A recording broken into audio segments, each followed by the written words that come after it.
Like it or not like it, social media is essential to the success of your business. And print media's gone. It was expensive and good riddance.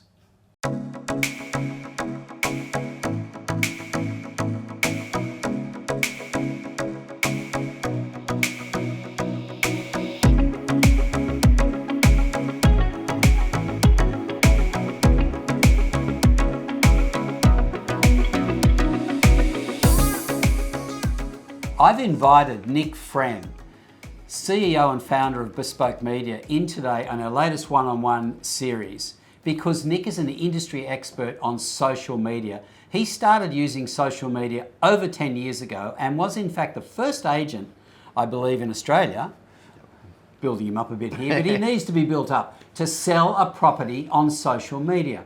So there are some very basic elements to social media marketing that's most important that you understand, and I'm going to extract those from Nic today.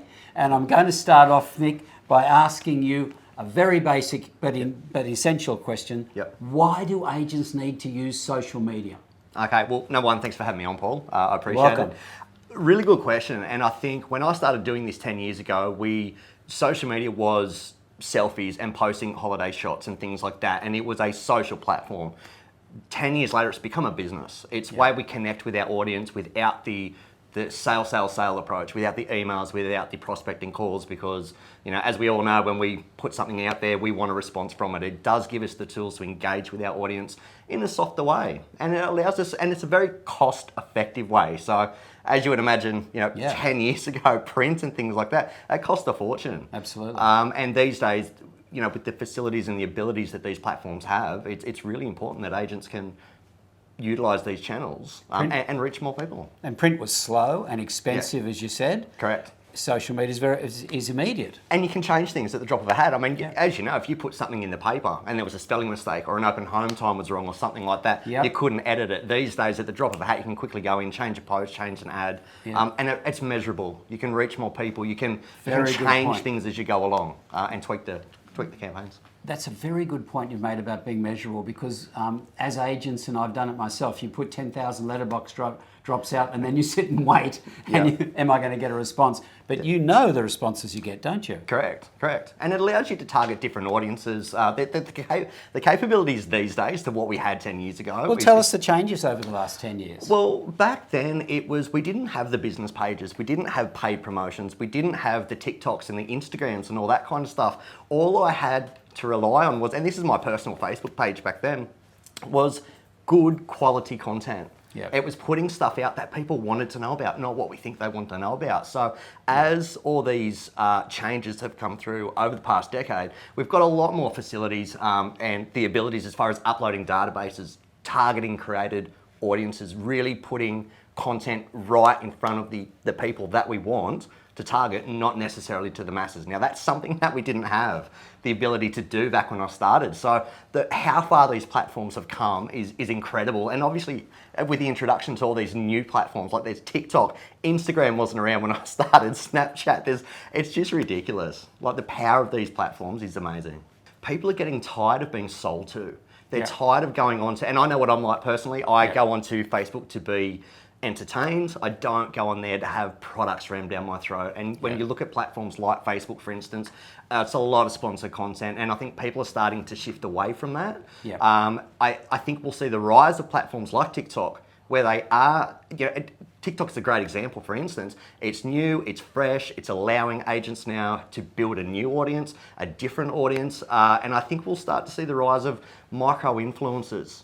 Back 10 years ago, people with 10,000 followers used to be an influencer, and they'd be invited to events and things like that. But I think nowadays you don't have to have the 10,000 followers that we were taught that that makes you important, or those metrics count. Oh, I see. So I think not gross numbers, but numbers in specific target markets. 100%. You don't need 10,000 followers to be a success on social. You need 100 of the right people, and you can make it work.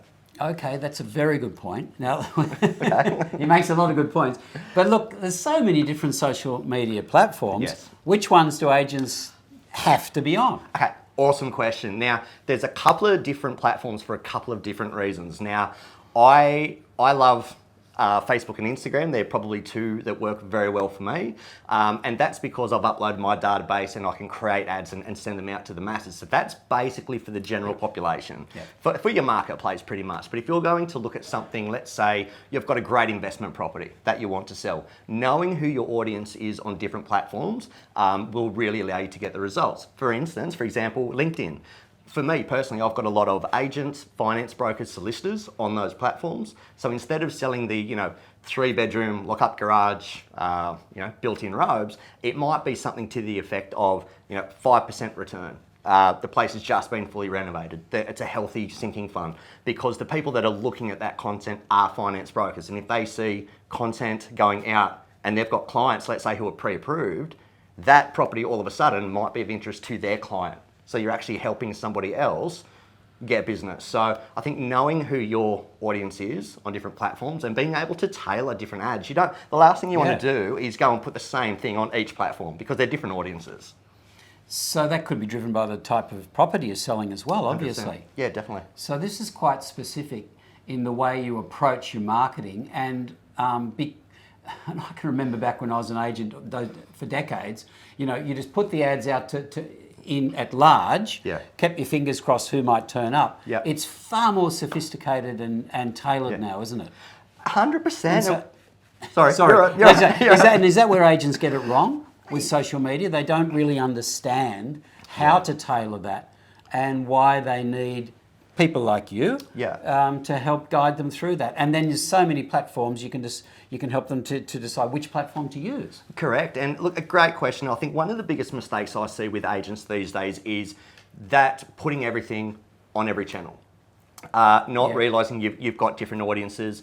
For instance, I see a lot of the receptionist or someone with a lot of spare time in the office. They get lumped with the social media side of it. There's a skill and an art form to this stuff.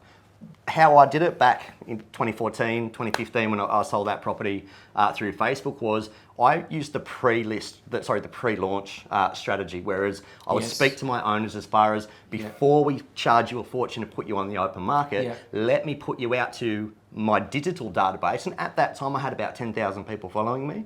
Let me put you out there first. Now that gives an advantage to the owner as far as, okay, well, let's test the market.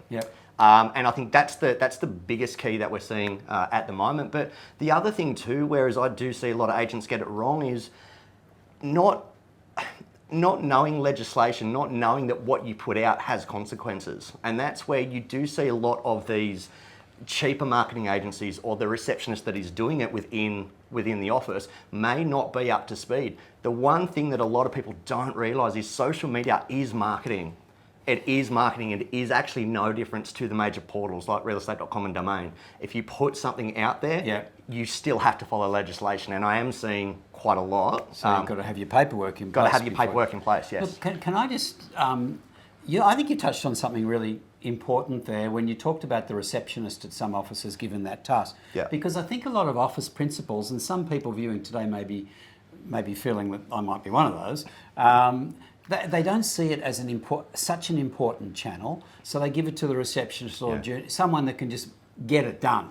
Whereas if it's managed properly by an expert like yourself, they're going to get a lot more value out of this, aren't they? Correct. And one thing I'd love to say is socials aren't there to produce business for today. It's a long game. It's something, whereas you want to build a pipeline, it's prospecting. If you look at it down the prospecting line, it's not always put something out and I want a return. It's building that trust. It's building that digital brand. So playing the long game, giving out relevant information to your audience. Not everybody cares about our listings and sales. Not everybody cares about what we do on a day-to-day basis. They care about what they care about. And I think the agents that I see do it really well are those that connect with the audience, those who are putting out content that their marketplace wants to know about. And I think that is key. Well, here's a man who's very passionate about social media. He's got the experience to underpin his advice to agents. And please may I emphasise, this is a very important channel for agents now and into the future. If you're not getting those elements of your marketing and your business promotion, your agent promotion, managed professionally, I believe you're making a mistake for yourself. So I would highly recommend Nick to you. Thanks, Bob. And he's been wonderful for a lot of our members at One Agency, and we would thoroughly recommend him. And I'd like to thank you very, very much for coming in today. You're a great guy. Thank you for having me, Paul. Cheers, mate. Thanks, Bye. mate. Bye.